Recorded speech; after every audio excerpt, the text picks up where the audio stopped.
भूर्भुवः स्वः तत्सवितुर्वरेण्यं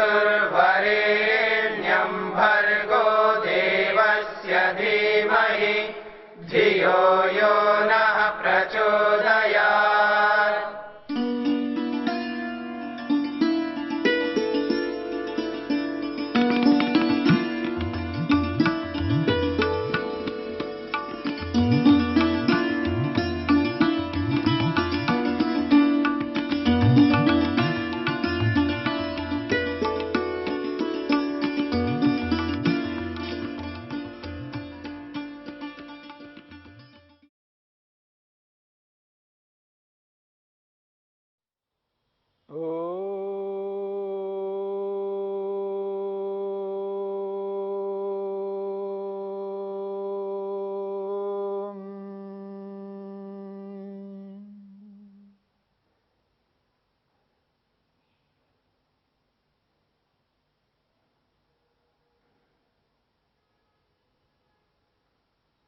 आत्मा का विवेक।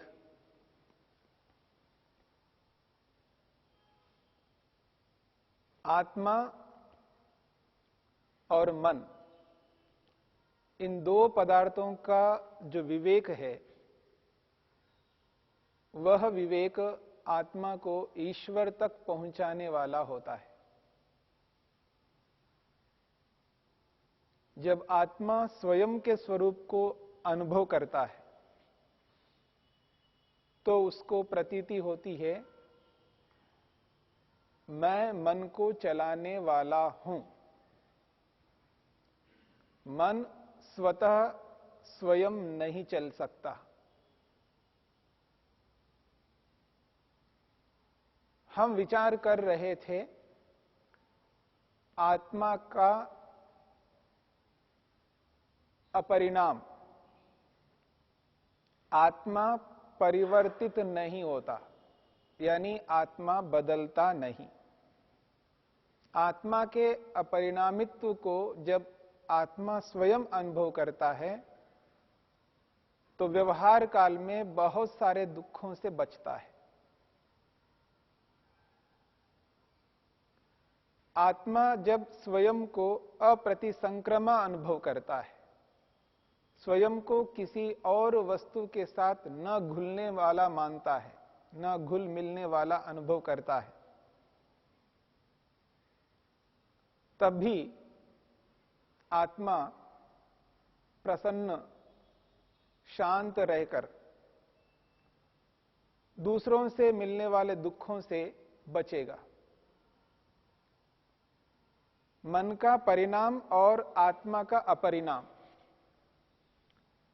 मन का किसी के साथ घुलना मिलना और आत्मा का न घुलना मिलना, इन दोनों स्वरूपों के साथ साथ आत्मा को यह भी एहसास होता है, मैं कुछ न करने वाला हूं, मैं कराने वाला हूं। मैं स्वयं नहीं करता हूं, मैं कराता हूं। इसके लिए आत्मा के एक ऐसा स्वरूप को अनुभव करना होता है जिसको हम कहते हैं दर्शित विषया। आत्मा का एक विशेषण दिया है, दर्शित विषया।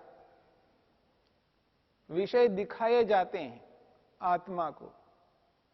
आत्मा स्वयं विषयों को नहीं देख रहा है, आत्मा को विषय दिखाए जाते हैं मन के द्वारा। इसलिए आत्मा को कहा दर्शित विषया। दर्शित विषय का अर्थ है विषयों को दिखाए जाते हैं जिस आत्मा को, उसको दर्शित विषया कहते हैं। मन के माध्यम से सभी विषय, रूप रस गंध स्पर्श और शब्द, ये पांचों विषय मन के माध्यम से आत्मा को दिखाए जाते हैं। ये है विषय। उदाहरण के लिए मैं आपको देख रहा हूं। मोटे तौर पर भाषा के अंदर हम यही बात करते हैं कि मैं देख रहा हूं, आप देख रहे हो, पर यहां ऐसा नहीं है। मैं देख रहा हूं, नहीं, मुझको विषय दिखाए जा रहे हैं। नेत्रेंद्रिय के माध्यम से जब हम रूप को देख रहे हैं तो उसकी जो प्रक्रिया है, नेत्रेंद्रिय रूप को ग्रहण करती है और वो मन को पहुंचा देती है। जैसा रूप नेत्रेंद्रिय ग्रहण करती है, उस रूप को वैसा का वैसा मन तक पहुंचा देती है। अब वो रूप मन में है, मन ने आत्मा को दिखाया, देखिए ये रूप है। मान लीजिएगा ये आत्मा है और ये मन है, और जो रूप आया है मन में, उस रूप को मन दिखाता है, देखिए ये रूप है और आत्मा ये है। और यहां से आत्मा इसमें आए हुए रूप को देखता है, यानी मन रूप को दिखा रहा है, स्वयं नहीं देख रहा है। यानी बिना मन के, बिना इंद्रिय के आत्मा स्वयं नहीं देख सकता, यानी दिखाने का साधन मन बन रहा है। इस बात को समझने का प्रयत्न करना है। मन के माध्यम से रूप को देख रहा है, यानी रूप मन में है, आत्मा में नहीं है, दूर से ही देख रहा है। यानी रूप आत्मा में प्रवेश नहीं कर सकता, क्योंकि उसको अप्रतिसंक्रमा कहा है। यानी रूप आत्मा में प्रवेश नहीं कर सकता, आत्मा रूप में प्रवेश नहीं कर सकता। इसलिए रूप रूप के स्थान पर है, मन में है। मन में आए हुए रूप को दूर से देखता है, इसलिए उसको दर्शित विषया कहा है। जब यह एहसास आत्मा को होता है तो बहुत सारे दुख आत्मा के दूर हो जाते हैं, वो दुखी ही नहीं हो सकता। जब वो रूप आत्मा में प्रवेश ही नहीं कर सकता, चलिए रूप को छोड़ दीजिएगा, रस को ले लीजिएगा। जो रसना इंद्रिय से व्यक्ति रस ले रहा है, वो रस रसना इंद्रिय के माध्यम से जा रहा है, और वो रस मन को पहुंचा दिया उसने, रसना इंद्रिय ने, और वो रस मन में है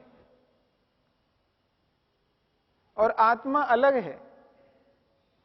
और जो रस मन में आया हुआ है, उस रस को आत्मा दूर से ही अनुभव करता है, ऐसा रस है।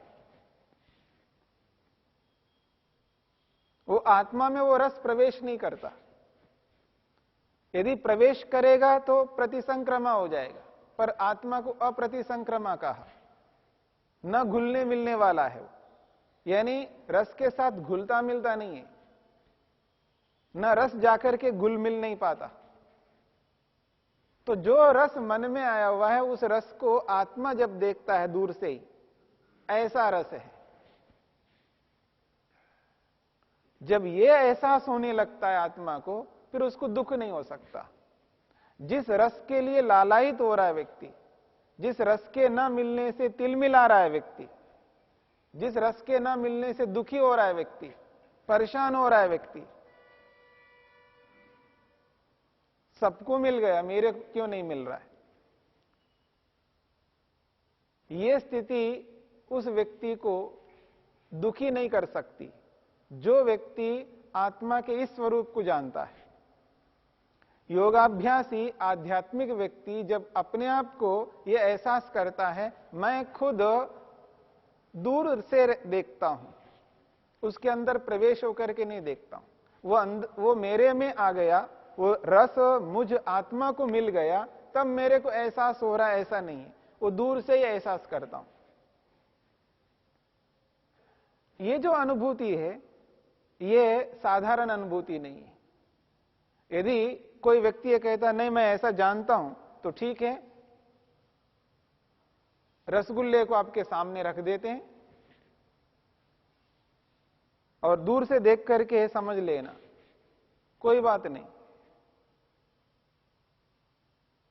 रस मुझ में मिले ना मिले, यदि रसना इंद्रिय के माध्यम से मैं शरीर में तो पहुंचा सकता हूं, उसके रस को शरीर के अवयवों को पहुंचा सकता हूं, मन तक पहुंचा सकता हूं, पर वो रस मुझ आत्मा में प्रवेश नहीं करता।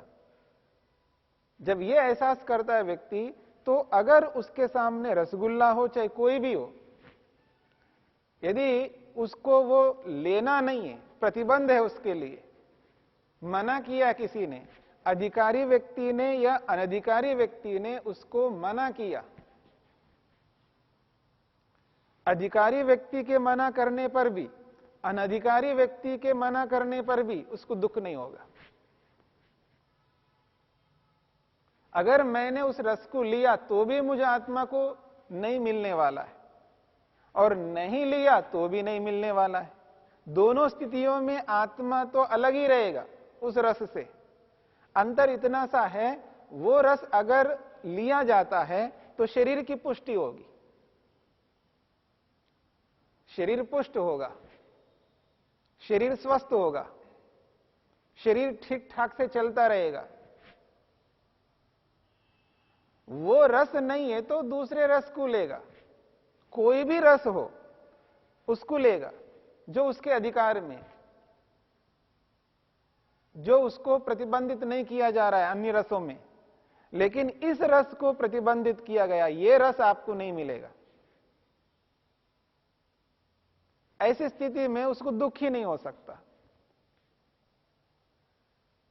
चाहे वो रस हो, चाहे वो स्पर्श हो, चाहे वो रूप हो, चाहे वो शब्द हो, पांचों विषयों से संबंधित कोई भी विषय उसके सामने आ रहा है, लेकिन उसको वो ग्रहण नहीं कर सकता, अपनी इंद्रियों के माध्यम से मन तक नहीं पहुंचा सकता, और मन ने आत्मा को नहीं दिखाया ये चीज है, तो भी दुखी नहीं होगा। क्योंकि जिस जिस विषय को वो देखना चाहता है और वो मिल नहीं रहा है, उस स्थिति में दुख नहीं हो सकता उसको। वो अनुभव करना चाहता है, उसको आवश्यकता है। यहां अनावश्यकता है ऐसा नहीं है, आवश्यकता है। आवश्यकता के होने पर उसको ग्रहण करना चाह रहा है, और जब ग्रहण करना चाह रहा है तो वो उसको नहीं मिल रहा है, उस स्थिति में उसको दुख नहीं होगा, क्योंकि वो एहसास करता है वो मेरे को मिलने वाला नहीं है। क्यों नहीं मिल रहा है? सामने वाला व्यक्ति उसको रोक रखा है, वो अधिकारी ने उसको रोका है, तो भी उसको दुख नहीं होगा। सामने वाला व्यक्ति अनधिकारी है तो भी दुख नहीं होगा। इसलिए दुख नहीं होगा, ये अनधिकारी व्यक्ति ये क्यों रोक रहा है?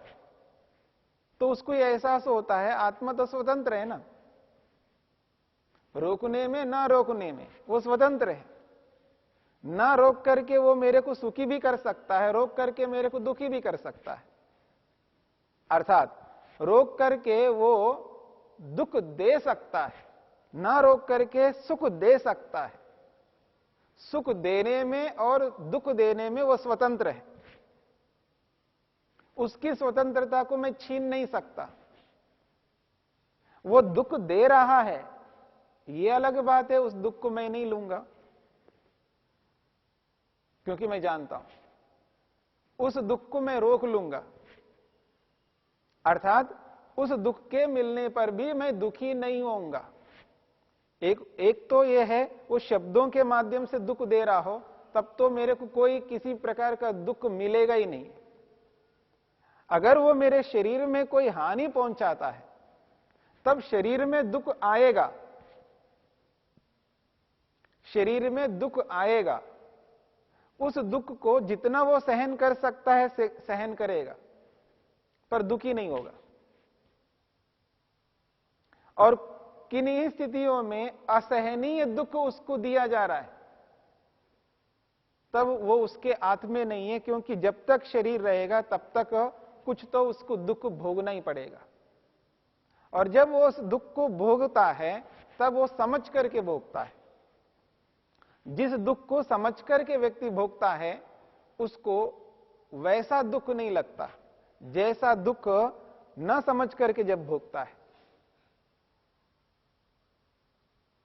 मेरे को ये रस नहीं मिल रहा है, मेरे को मिलना चाहिए, समझ नहीं पा रहा है कि सामने वाला स्वतंत्र व्यक्ति है, उसने रोक रखा है और वो रस मेरे को नहीं मिलेगा।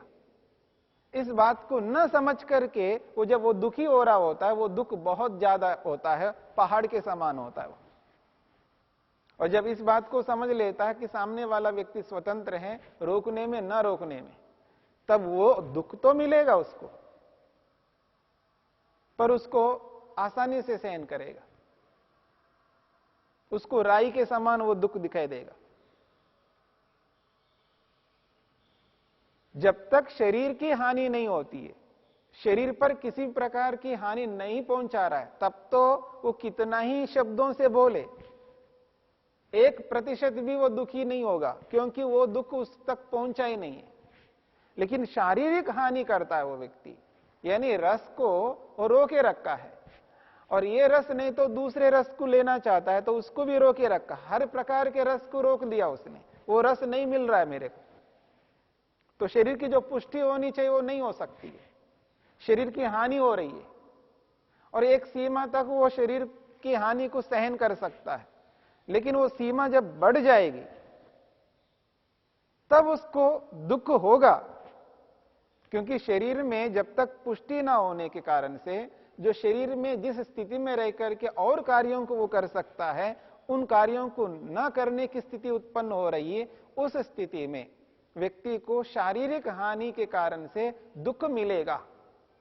यानी आत्मा को मन सतत दुख दिखाएगा, आत्मा को मन सतत दुख दिखाता रहेगा कि ये दुख आ रहा है, ये दुख आ रहा है, ये दुख आ रहा है, तो उसको वो सहन न करने की स्थिति में रहेगा, क्योंकि अत्यधिक हानि हो रही है, और उसको सर्वथा रोक नहीं सकता जब तक शरीर है। परंतु उस दुख को भोगता हुआ वो ये एहसास करता है ये तो मिलना ही है मेरे को,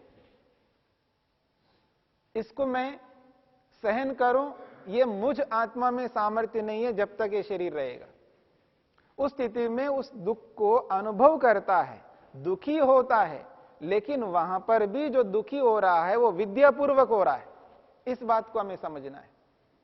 विद्यापूर्वक जब वो दुखी हो रहा होता है तो उसको वो दुख, पहाड़ वाला दुख राई के समान दिखाई देगा।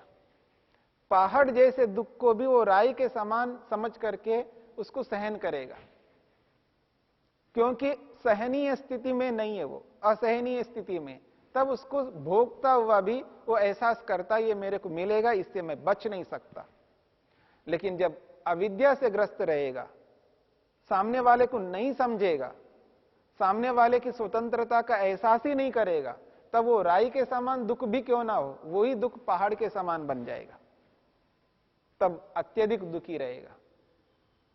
तो बहुत सारे दुखों से वो बचेगा जब इस बात को समझता है कि मैं स्वयं खुद नहीं देखता, यानी कोई भी चीज मुझ में नहीं आ रही होती है, तब मैं मन के माध्यम से देखता हूं, और मन के माध्यम से जो भी दिखाया जा रहा है उसको मैं दूर से देखता हूं, दूर रहते हुए ही उन सब का अनुभव करता हूं।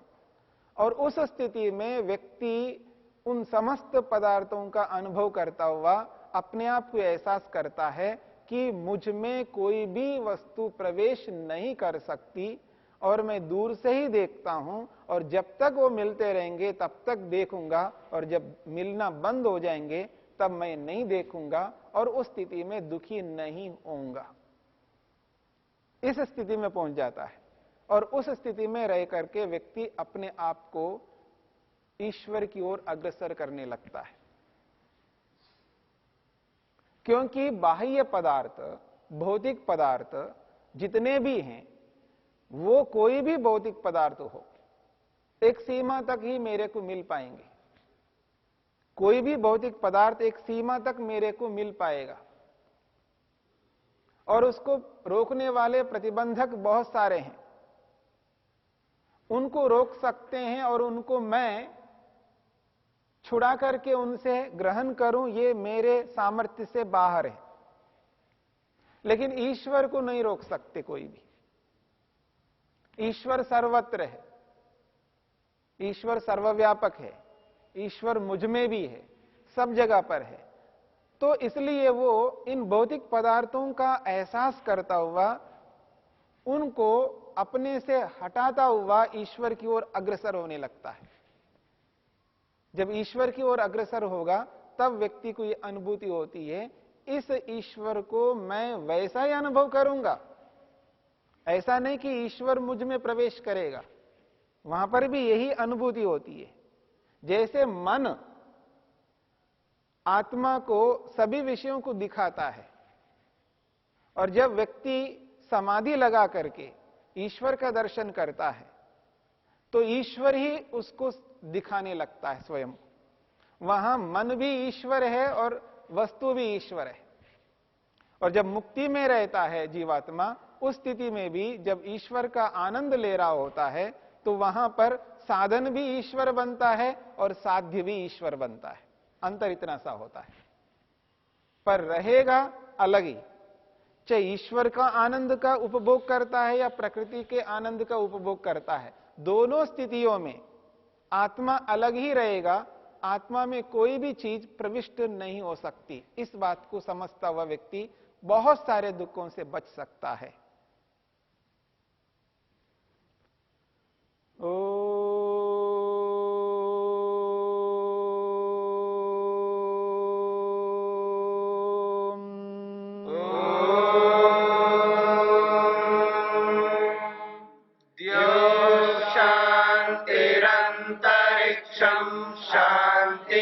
पृथिवी शान्तिरापः शान्तिरोषधयः शान्तिः वनस्पतयः शान्तिर्विश्वे देवा शान्तिर्ब्रह्म शान्ति सर्वं शान्ति शान्तिरेव शान्ति क्षमा शान्तिरेधि। ओम शांति शांति शांति।